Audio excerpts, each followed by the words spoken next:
Knesset member, Yair Lapid, chairman of Yesh Atid, Shalom. Shalom. So, for those who aren't familiar, most are familiar, how do you define Yesh Atid these days? You've been in the political arena for years already. Who is Yesh Atid? We're a centrist party,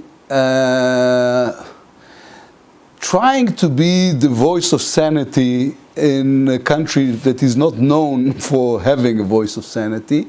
Moderate liberals. Liberal in the old term, using the old term of liberals, meaning free market kind of liberals, national party, very strong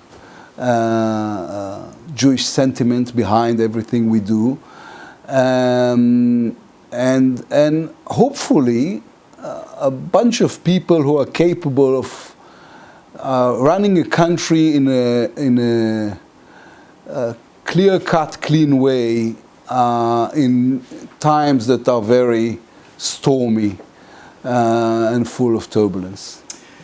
Nowadays, someone say in the Trump era, is there really room for centrist? Everyone wants to know, right, left, you have to be so harsh where you're holding. It's an interesting question. Well, you know what? I truly believe that the only real principle in politics is the pendulum principle. And I think the pendulum now is moving to the other side. After the American election of 2016 and the Brexit in London, I think people became a little fearful because they understand that protest movements are supposed to express pain and anger, not to run countries, especially not countries as complicated as Israel. So I think now the pendulum is moving towards, and you see this in Europe with the election of Macron in France and Rota in the Netherlands, and the re-election of Merkel even. People want the country to be run by people who are sensible and rational and doing things not out of hatred but to the other side, not out of us and them, but from a deep understanding of what the mutual good is. If I would ask someone, maybe not you, to define the party at the beginning, when you came into the political world, some would define it as the anti-religious party. First of all, where did that come from and where are you holding today? Well, I think it is has to do with my father, my late father, who ran a party that was known, Shinui, that was known to be anti-religious. If you'd ask him, by the way, he would also tell you they were not anti-religious, they just thought that secular people has rights as well. We had a long-term fight towards the equality of burden. That to me has nothing to do with religion. It has to do with the basic concept of what is a country. A country is a place in which everybody has the same rights, but also the same duties. And there is no way for me to explain to my son why is it that he just spent 3 years in his tank with 3 other guys, 6 months opposite Hezbollah up north and 6 months opposite Hamas down south, while people his age, young people his age, are being freed from the army just because they have political parties who are capable of blackmail their way out. This is unjust, this is intolerable, and it needs to be dealt with. And the country did its best to avoid the question for too long. So we were there saying we're going to deal with it, and we passed the first draft bill. And then when it was cancelled by this government, we went to the Supreme Court, and we won in the Supreme Court, and now we're supporting the new draft bill because we think it is crucial for our ability not to fight with the ultra-Orthodox, but to have a common life here in this country. Ben-Gurion, when he, at the beginning said, Haredim, ultra-Orthodox, go learn, it's important for us. He might have not believed that it does something up above, but he felt that it was important. Where is that value of Torah learning as something that actually even helps the Jewish people? Well, first of all, I do believe there is a power up there. I'm a believer. Ben-Gurion was talking about 400 people. He wanted to have, after the Holocaust, and he was right about this, he wanted to have a core of Torah learning Jews. that I also think is important. Actually, I believe it is so important that in the original draft bill in 2014, we have decided there are going to be not 400 but 1,800 geniuses who will stay and learn the Torah in the yeshiva while everybody else is going to do something which is to me as sacred, and that is to defend the country of Israel and the life and well-being of the 8 million people who lives in this country. Knesset Member Lapid, you're out there around the world as an ambassador of who? We see you talking to students, to people, to Congress people around the world. What is the mission? Why are you there? Who sent you? Well, I'm a Knesset member. I'm a member of the Foreign Security Committee, so it's part of my job. And besides, I tend to try and look for places where you feel there are loopholes or gaps of necessity. And let me remind you, Israel doesn't have a foreign minister now for 3.5 years.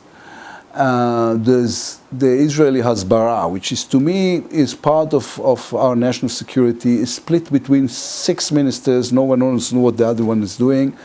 5 ministries in which nobody knows what the others are doing. So it's a mess. And behind this mess, the BDS movement is gaining power constantly. And you need, and sometimes you need the opposition in this struggle just to show the world that there are things in which Israel is united. When I'm talking to American senators and congresspeople about how important it is for the United States to recognize the Golan Heights as part of sovereign Israel, they understand I'm not talking in behalf of the government, but on behalf of the people of Israel, because I'm in the opposition. When I'm talking to people in the Foreign Committee of Congress about the fact that they cannot manufacture F-35s in Turkey because Turkey has become an Islamic country, so they need to move this to Israel. The maintenance of the engines and parts of the manufacturing of the F-35. They understand this is not me talking as a representative of Benjamin Netanyahu, but it is me talking, even though they know I am his biggest rival in Israeli politics. But you keep that home. Like, you don't go out there saying we need to switch Netanyahu, things like that. Never. You're there presenting the case. Never. I have never attacked Netanyahu or the government when I'm abroad. I think as the British says, it's not done.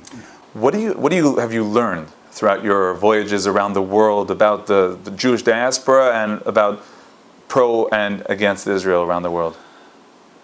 I think we are losing, without noticing, a generation. I was once in a Shabbat in the Park Avenue synagogue in New York, and Rabbi Cosgrove, who's a very, very influential rabbi, came on to the podium, and in his drasha he said, "We start wondering whether Israel loves us the way we love it." And I had chills in my spine, because it was so obvious. He feels this very strongly, and everyone opposite him were nodding, because they feel the same.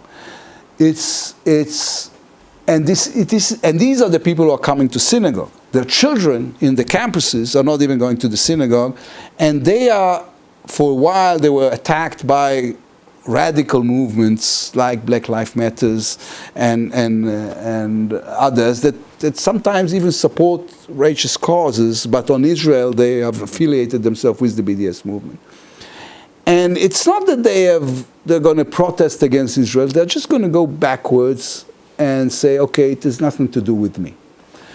And then this government, by canceling the Kotel framework, by the conversion bill, by the fact that, you know what, the Minister of Religion is going on Knesset podium and saying that the Reform people are anti-Semites and they're not even Jews. These are 3 million people, or the conservative... No, he mentioned that, by the way, about people who convert through Reform Judaism. Yes, but think of what they are hearing out there.